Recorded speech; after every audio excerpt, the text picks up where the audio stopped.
Oi pessoal! Feliz em vê-los por aqui! Agora nós vamos ver um assunto muito importante da termodinâmica, a primeira lei da termodinâmica.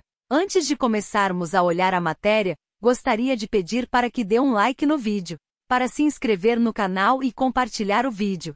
Para começar, e a gente possa acompanhar a matéria juntos, nós vamos entrar no site www.formulasdeengenharia.com.br.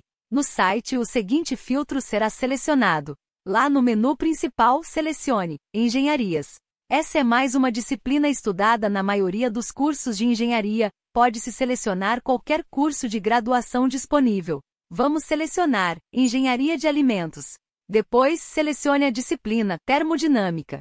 Por fim, selecione o assunto Primeira Lei da Termodinâmica. Pode-se observar nesta tela 3 botões, 2 botões que correspondem às expressões do trabalho de compressão feito sobre o sistema termodinâmico em um processo reversível, para um gás perfeito em um processo isotérmico, um com relação à variação de volume e outro com relação à variação de pressão, e um botão com a equação do processo de compressão ou expansão adiabático, sendo que após clicá-los, podemos calcular essas equações. No entanto, somente iremos fazer isso ao final do vídeo. Agora vamos dar uma passada pela teoria para entendermos melhor como realizar os cálculos. Tudo certo? Vamos lá! A primeira lei da termodinâmica pode ser expressa de várias formas distintas, todas elas equivalentes. Por exemplo, a primeira lei identifica a existência de uma função de estado, a chamada energia interna. A cada sistema termodinâmica e equilíbrio é possível caracterizar uma função de estado, ou seja, a função que só depende do estado em que o sistema está. A primeira lei da termodinâmica diz respeito à possibilidade de conversão de calor em trabalho e vice-versa, e pode ser descrita da seguinte forma. Variação da energia interna desse sistema é igual ao calor trocado por esse sistema, mais o trabalho trocado por esse sistema. Observação 1. Quando calor e trabalho são positivos, eles representam as energias que estão entrando no sistema e são negativos quando representam energias que estão saindo do sistema. Observação 2. Com relação a máquinas térmicas, o trabalho é positivo quando realizado sobre o sistema, e negativo quando realizado pelo sistema. Agora vamos falar sobre o processo reversível. Um processo é reversível quando seu sentido pode ser revertido em qualquer ponto por uma variação infinitesimal nas condições externas. Um processo reversível deve ser sem atrito, nunca estar afastado mais do que infinitesimalmente do equilíbrio, atravessar uma sucessão de estados de equilíbrio, ser causado por forças não equilibradas e a diferença é infinitesimal em magnitude, poder ser revertido em qualquer ponto por uma variação infinitesimal nas condições externas, percorrer no sentido inverso a mesma trajetória, restaurando o estado inicial do sistema e da vizinhança quando revertido. A expressão do trabalho de compressão feito sobre o sistema termodinâmico em um processo reversível é: trabalho é igual a menos integral da pressão com limite inferior igual ao volume inicial e limite superior igual ao volume final, em relação ao volume.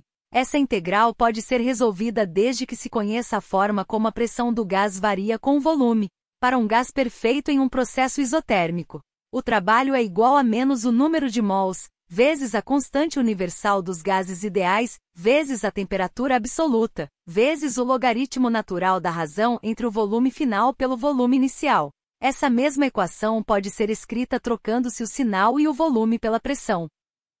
Já num processo de compressão ou expansão adiabático, a expressão final parte da equação abaixo. Derivada da variação da energia interna é igual a menos a pressão em relação ao volume, pois esse é um processo no qual a fronteira do sistema submetido a uma transformação é adiabática, ou seja, impermeável ao calor, calor igual a zero. Observação 3. No processo adiabático, a obtenção dos valores de pressão, temperatura ou volume do estado final, a partir dos valores do estado inicial, não pode ser feita com a equação de estado dos gases ideais.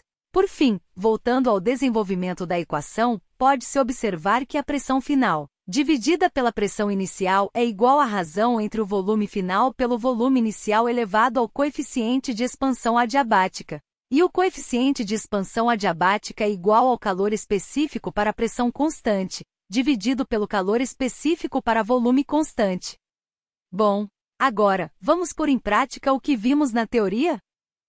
Começando pela equação que corresponde à expressão do trabalho de compressão feito sobre o sistema termodinâmico em um processo reversível, para um gás perfeito em um processo isotérmico, com relação à variação de volume. Primeiro, clicamos no botão correspondente.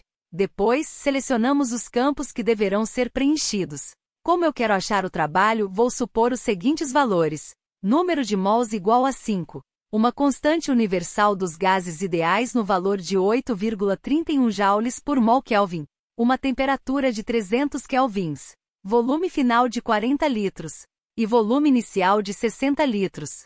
Com os campos preenchidos, clicamos no botão Calcular, e encontramos um trabalho no valor de 5.054,12 joules. Agora calculamos a equação que corresponde à expressão do trabalho de compressão feito sobre o sistema termodinâmico em um processo reversível, para um gás perfeito em um processo isotérmico, com relação à variação da pressão.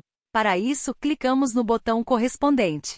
Depois, selecionamos os campos que deverão ser preenchidos. Como eu quero achar o trabalho, vou supor os seguintes valores. Número de mols igual a 5. Uma constante universal dos gases ideais no valor de 8,31 joules por mol Kelvin. Uma temperatura de 300 kelvins. Pressão final de 1,2 atm. E pressão inicial de 0,9 atm. Com os campos preenchidos, clicamos no botão Calcular, e encontramos um trabalho no valor de 3.585,95 joules. Para finalizar a aula, vamos utilizar a equação do processo de compressão ou expansão adiabático. Primeiro, clicamos no botão correspondente. Depois, selecionamos os campos que deverão ser preenchidos. Como eu quero achar a pressão final, vou supor os seguintes valores. Um calor específico para pressão constante no valor de 5/2. Um calor específico para volume constante no valor de 3/2. 32 atm de pressão inicial. Volume inicial no valor de 1 litro e volume final no valor de 4 litros. Com os campos preenchidos, clicamos no botão Calcular, e encontramos uma pressão final no valor de 3,17 atm. É isso! Acabamos mais um vídeo, agradecemos a sua presença e nos vemos na próxima, até logo!